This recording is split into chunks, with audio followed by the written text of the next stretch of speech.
তাপপ্রবাহের খবর জানাতে কুষ্টিয়া থেকে যোগ দিচ্ছেন শরীফ বিশ্বাস। শরীফ, সুনামগঞ্জে গতরাতে বৃষ্টি হয়েছে, কুষ্টিয়ায় বৃষ্টির কোনো সম্ভাবনা আছে কিনা?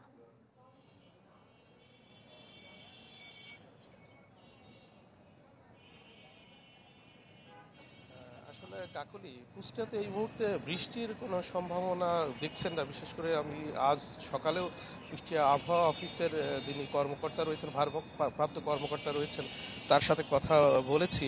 আসলে এক দুদিনে বৃষ্টির কোনো সম্ভাবনা তারা দেখছেন না। আর এই গত এক সপ্তাহ জুড়ে কিন্তু কুষ্টিয়ার ওপর দিয়ে তীব্র তাপদাহ বইছে। আর এর ফলে যেটি হয়েছে, সাধারণ মানুষ, খেটে খাওয়া মানুষ কিন্তু চরম বিপর্যয়ের মধ্যে পড়েছে।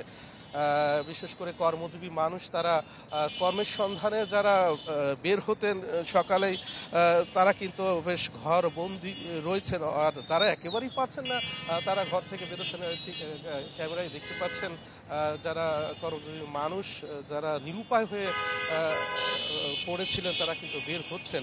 আর এই মুহূর্তে আসলে কুষ্টিয়া আবহাওয়া অফিসের যে হিসেব মতে যেটি বলা হয়, যে যেহেতু বৃষ্টির সম্ভাবনা নেই, সে কারণে গরমের যে তীব্রতা সেটি কিন্তু আরো বাড়তে পারে বলে তারা জানিয়েছেন।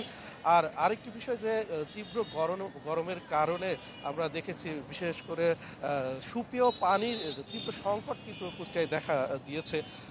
এর ফলে যেটি হয়েছে, বিশেষ করে বিশেষ করে আমরা জানি কুষ্টিয়ার প্রায় 90% টিউবওয়েলে কিন্তু পানি উঠছে না। তারা বিকল্প হিসেবে আমরা দেখেছি ডিপ টিউবওয়েল, অর্থাৎ গভীর নলকূপ বসানোর যে প্রতিযোগিতা, সেটি কিন্তু তারা চালিয়ে যাচ্ছেন।